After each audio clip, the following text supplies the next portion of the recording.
जय हिंद स्टूडेंट्स, कैसे आप सभी लोग। उम्मीद करता हूं सभी बहुत ही बढ़िया होंगे। So welcome to study for civil services. फटाक से हमारे चैनल को जो है वो सब्सक्राइब कर लो, और क्योंकि यहाँ पर हम रेगुलर बेसिस पर आपको करंट अफेयर्स की तैयारी करवाते हैं। अब जो मैं आपको बताने जा रहा हूँ, जिसके लिए आपने ये वीडियो ओपन किया है, वो है ईपीएफओ 2025 का नोटिफिकेशन। गाइज, बहुत सुनहरा मौका है। काफी अच्छी पोस्ट जो है वो निकली है। 230 के अराउंड जो है वो पोस्ट है आप लोगों के लिए, यानी कि वैकेंसी है, सीट है। और दो इंपॉर्टेंट पोस्ट पर जो है वो आपको नौकरी मिल सकती है। राइट, अगर आप यूपीएससी की तैयारी कर रहे हैं या स्टेट पीएससी की तैयारी कर रहे हैं या इवन एसएससी की तैयारी कर रहे हैं, तो बहुत सुनहरा मौका है ईपीएफओ 2025 एग्जाम को निकालने का, जो यूपीएससी के द्वारा कंडक्ट किया जाता है। मैं इस पर्टिकुलर वीडियो में आपको पूरी डिटेल में जानकारी दूंगा कि क्या इसका सिलेबस होता है, और नोटिफिकेशन पूरा डिटेल में आपको जो है बताऊंगा कि इस नोटिफिकेशन के अंदर जो है वो किन किन चीजों का जिक्र जो है वो किया गया है। राइट, और बहुत सुनहरा मौका है। इवन मैं आपको लास्ट में ये भी बताऊंगा कि अगर आप असिस्टेंट प्रोविडेंट फंड कमिश्नर बन जाएंगे या इन्फोर्समेंट ऑफिसर या अकाउंट ऑफिसर बन जाएंगे, तो आपका क्या प्रेस्टीज होगा, आपको किस तरीके की फैसिलिटीज मिल सकती हैं, क्या सैलरी मिल सकती है, सब कुछ। तो इस वीडियो को एंड तक देखिएगा। अगर आप 18 अगस्त 2025 से पहले ये वीडियो देख रहे हैं, तो ये वीडियो आपके लिए गोल्डन चांस जो है वो लेकर आ गया है। राइट, क्योंकि 18 अगस्त 2025 तक जो है वो एप्लीकेशन फॉर्म जो है वो इसके फिल होने वाले हैं यूपीएससी की ऑफिशियल वेबसाइट पे। और ये बड़ा सुनहरा मौका है। तो मैं अपने अभी वीडियो को जो है ये ऑफ कर रहा हूं और आपके सामने नोटिफिकेशन जो है वो रख रहा हूं। ये आपके सामने देखो, ये ऑफिशियल नोटिफिकेशन जो है वो आ गया है, आप देख सकते हैं। ये एडवर्टीजमेंट नंबर और यूपीएससी के द्वारा जो है वो निकाला गया ये नोटिफिकेशन है, क्योंकि ये एग्जाम यूपीएससी के द्वारा जो है वो कंडक्ट किया जाता है। तो बहुत ही ज्यादा सुनहरा मौका जो है वो आपके लिए है। यहाँ पर दो पोस्ट का जिक्र जो है वो किया गया है। एक पोस्ट आपकी इन्फोर्समेंट ऑफिसर और अकाउंट्स ऑफिसर की है, और दूसरी जो आपकी पोस्ट है वो है असिस्टेंट प्रोविडेंट फंड कमिश्नर की। बहुत बेहतरीन पोस्ट। सोचो, आपके नाम के आगे कमिश्नर जो है वो लग सकता है, अगर आप मन लगा के थोड़ी सी तैयारी कर लें तो। आइए इसके बारे में थोड़ी सी जानकारी जो है वो मैं आपको दूंगा। अब ये दोनों डिपार्टमेंट जो है वो गवर्नमेंट जॉब है, इस परमानेंट गवर्नमेंट जॉब। एक ग्रुप बी के अंदर आती है और दूसरी ग्रुप ए के अंदर। ये वाली जो पहली वाली है इन्फोर्समेंट ऑफिसर और अकाउंट ऑफिसर, ये ग्रुप बी के अंदर आएगी। और ग्रुप ए के अंदर आने वाली जो पोस्ट है भाई साहब, बहुत बेहतरीन पोस्ट है, असिस्टेंट प्रोविडेंट फंड कमिश्नर की पोस्ट। राइट, और इसमें टोटल वैकेंसी, जैसे इन्फोर्समेंट ऑफिसर और अकाउंट्स ऑफिसर की टोटल वैकेंसी जो है वो 156 सीट्स की है, और दूसरे की जो है वो एपीएफसी की वैकेंसी 74 सीट्स की है। तो टोटल 200 सीट्स जो है वो यहाँ पर प्रोवाइड की जा रही हैं। 230 सीट्स के लिए लड़ाई होगी। कैटेगरी वाइज भी रिजर्वेशन है, एससी एसटी ओबीसी ईडब्ल्यूएस। अब देखो, आप 230 सीट मत देखो, आप सिर्फ एक चीज जो है वो देखो। आपके दिमाग में सिर्फ एक ही चीज जो है वो होनी चाहिए, और वो क्या है, और वो ये है कि 230 सीट में आपके लिए एक सीट होनी चाहिए। आपको सिर्फ एक सीट चाहिए, आपको 230 सीट से मतलब ही नहीं होना चाहिए। आपको सिर्फ एक ही चीज दिमाग में डालनी है कि 230 सीट नहीं भैया, मुझे सिर्फ एक सीट चाहिए बस। वो एक सीट आपका इंतजार करेगी अगर आप बैठकर मेहनत करेंगे तो। क्या होगा इसका सिलेबस, तो आइए उसके बारे में भी जो है वो जिक्र करेंगे। बट उससे पहले थोड़ा सा मैं आपको एज लिमिट के बारे में जो है वो थोड़ा सा बताना चाहूंगा। अगर आप इसके लिए लड़ाई लड़ेंगे इन्फोर्समेंट ऑफिसर या अकाउंट्स ऑफिसर के लिए, तो इसकी मैक्सिमम एज लिमिट जो है वो 30 साल की है। राइट, जनरल कैटेगरी के लिए 33 साल की है ओबीसी के लिए, और 35 साल है एससी एसटी के लिए, और 40 साल जो है वो पीडब्ल्यूडी कैंडिडेट के लिए है, अगर आप किसके लिए लड़ रहे हैं, ईओ और एओ के लिए। बट अगर आप एपीएफसी के लिए लड़ रहे हैं, राइट, एपीएफसी की एक सीट अगर आपको जो है वो चाहिए, बहुत बेहतरीन जॉब है एपीएफसी की। राइट, जिसमें आप 35 साल के अगर हैं जनरल कैटेगरी से, या ओबीसी से 38 के हैं, या 40 के हैं एससी से, या 35 के हैं एसटी से, या 45 के हैं पीडब्ल्यूडी से, तो आपको जो है वो बिल्कुल मौका मिलेगा फाइट करने का, और अपने लिए एक सीट जो है वो सुनिश्चित करने का। और देखो भैया, सैलरी भी खतरनाक है। 90,000 से लेकर 1,10,000 की सैलरी मिलेगी। बाकी बेनिफिट्स की तो बात ही नहीं कर रहा मैं अभी आपसे। तो जो लोग गवर्नमेंट एम्प्लॉय या एक्स सर्विसमैन है, उनको भी अलग से एज रिलैक्सेशन जो है वो दिया जा रहा है। वो बात आप जानते ही ऑलरेडी, उसके बारे में मुझे आप लोग को बताने की जो है आवश्यकता नहीं है। अच्छा, इसमें जो है वो क्या है, क्वालिफिकेशन जो है वो क्या है, तो मैं आपको बता दूं। अगर आप ईओ के लिए जो है वो लड़ रहे हो, तो कुछ नहीं, सिर्फ ग्रेजुएशन चाहिए, और एपीएफसी के लिए भी कुछ नहीं, सिर्फ ग्रेजुएशन चाहिए। राइट, बट एपीएफसी में जो लोग कंपनी लॉ जानते हैं, पब्लिक एडमिनिस्ट्रेशन जानते हैं, या लेबर लॉज में जिनकी पकड़ अच्छी है, तो उनको भी मौका मिल जाएगा। बट इसमें सिर्फ जैसे यूपीएससी करती है ना या स्टेट पीएससी करती है, ग्रेजुएशन चाहिए, बस वही एलिजिबिलिटी और कुछ नहीं।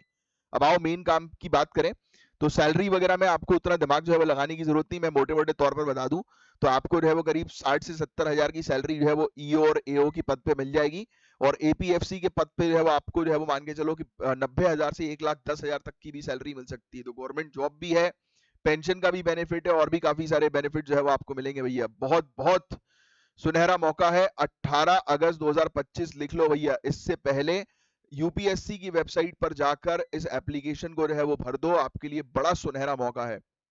अच्छा, इसमें मैं आपको बता दूं कि पेपर जो है वो किस तरीके के जो है वो होंगे।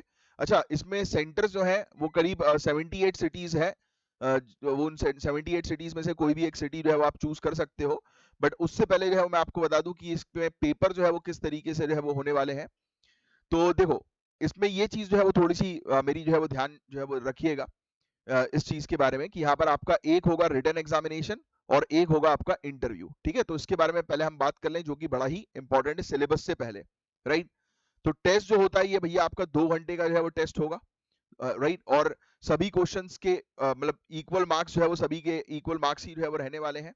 राइट, इसमें मैं आपको जो है वो बता दूं कि पेनाल्टी भी जो है वो लगेगी 1/3, यानी कि अगर आप कोई भी पर्टिकुलर एक क्वेश्चन का गलत आंसर जो है वो मार्क करते हैं तो 1/3 मार्क्स जो है वो आपका कटेगा। राइट, तो ये फैक्ट जो है वो थोड़ा सा ध्यान में आपको रखना जरूरी है। तो पहले एक रिटन एग्जाम होगा जिसका वेटेज है 75%, फिर एक आपका इंटरव्यू होगा। तो सिर्फ रिटन एग्जाम और इंटरव्यू, बस ये दो चीज आपको क्वालिफाई करनी है। और रिटन एग्जाम भी जो होगा आपका वो ओएमआर वाली शीट वाला होगा, गोला लगाने वाला एग्जाम होगा।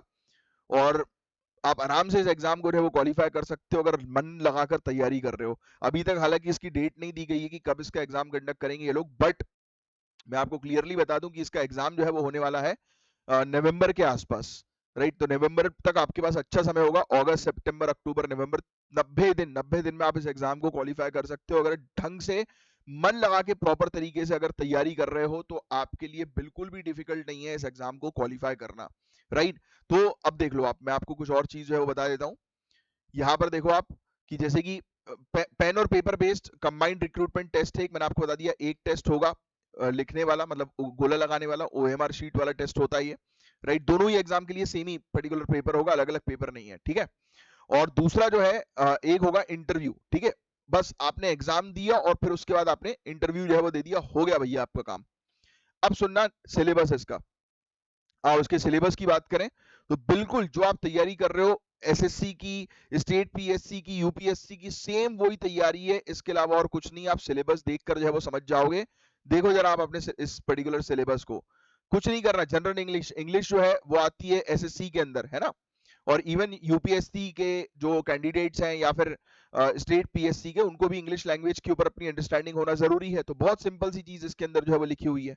राइट, कि आपको जो है वो कुछ वर्ड्स के बारे में जानकारी होनी चाहिए। इसमें एडिटोरियल वगैरह पढ़ोगे तो आराम से क्वालिफाई कर जाओगे। Indian culture, art and culture आप पढ़ रहे हो, हेरिटेज आप पढ़ रहे हो, फ्रीडम मूवमेंट्स के बारे में हिस्ट्री में पढ़ रहे हो, है ना।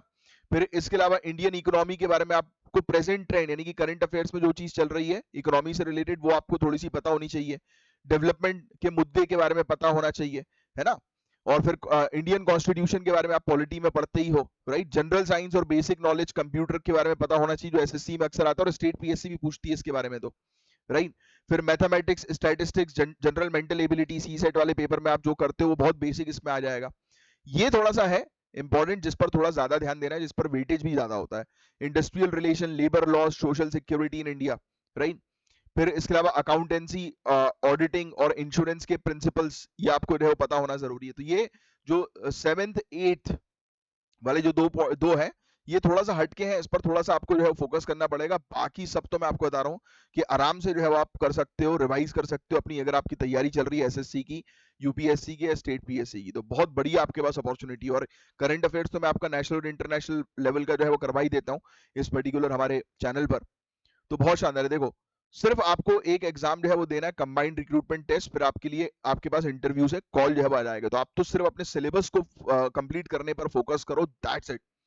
राइट, बस उसके अलावा आपको कुछ करना नहीं है। 29 जुलाई से एग्जामिनेशन के फॉर्म जो है वो भरना शुरू हो चुके हैं। तो भैया मैं आपको बहुत क्लियरली जो है बता दूं कि 18 अगस्त 2025 से पहले अगर आपको ये वीडियो मिल गया है मेरा, तो तुरंत जो है वो अप्लाई कर दो। एग्जाम के लिए और अपनी तैयारी जो है वो बढ़िया जो है वो कर लो। सिर्फ आपको ग्रेजुएट होना जो है वो जरूरी है इस एग्जामिनेशन के लिए। और ये सब सेंटर्स हैं कि यहाँ पर एग्जामिनेशन जो है वो कंडक्ट होने वाला है। बहुत शानदार जो है वो आपको पद मिल सकता है, मजा आ जाएगा आपको। और अगर आपको उसके अलावा और कुछ पूछना है तो मुझे कमेंट बॉक्स पे पूछ सकते हो। बट जैसे मैंने आपको बोला था कि मैं आपको जो है वो बताऊंगा कि ये इन्फोर्समेंट ऑफिसर की ड्यूटी वगैरह जो है वो क्या होती है, तो आओ इस पर अपन 1 to 1 जो है वो बात करते हैं। तो देखो, इनका काम होता है कि कंपनीज जो होती है ना, जो प्राइवेट कंपनीज वगैरह जो होती हैं, राइट, या सरकारी कंपनीज भी इवन, तो इनका ईपीएफओ के रूल्स वो फॉलो कर रही हैं कि नहीं कर रही, एम्प्लॉइज प्रोविडेंट फंड ऑर्गेनाइजेशन के जो नियम है उसको फॉलो कर रहे हैं कि नहीं कर रहे, ये ईओ इन्फोर्समेंट ऑफिसर्स देखते हैं।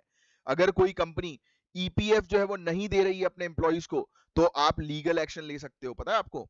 आप इंक्वायरी करोगे, नोटिस दोगे, मतलब क्वाजी जुडिशियल अथॉरिटी भी होती है, मतलब आप बेसिकली एक जज जैसे कि समन पेश करता है ना। अगर आप एपीएफसी हैं, असिस्टेंट प्रोविडेंट फंड कमिश्नर हैं, तो आप एक कंपनी को नोटिस जारी कर सकते हो कि आके हमारे सामने पेश हुई है। मतलब एक प्रकार से कंपनीज के बाप बन जाओगे आप इस एग्जाम को क्वालिफाई करने के बाद, राइट।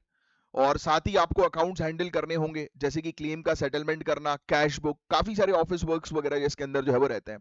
और एपीएफसी तो भाई सीनियर लेवल की पोस्ट है, और इसमें सैलरी भी जो है वो अच्छी है, सब कुछ अच्छा है। मतलब ग्रुप एक लेवल की सरकारी नौकरी है ये। आपका काम इसके अंदर होता है सुपरवाइज करना, देखना कि सही डिसीजन लिए जा रहे हैं कि नहीं लिए जा रहे, ईपीएफओ के रूल्स फॉलो हो रहे हैं कि नहीं हो रहे। इवन ईओ इन्फोर्समेंट ऑफिसर और अकाउंट ऑफिसर जो है, यानी कि जो एक पोस्ट जो मैंने भी आपको बताई, इन लोगों को डायरेक्शन आप दोगे। अगर आप एपीएफसी में होगे तो एपीएफसी इसके ऊपर होता है, ईओ और एओ के ऊपर होता है। इनको आप डायरेक्शन दोगे कि आपको यहाँ पे जाना है, इस पर्टिकुलर कंपनी के रिकॉर्ड जाकर चेक करो, तो ईओ जाएगा आपके बिहाफ पे रिकॉर्ड चेक करने कंपनी के, है ना।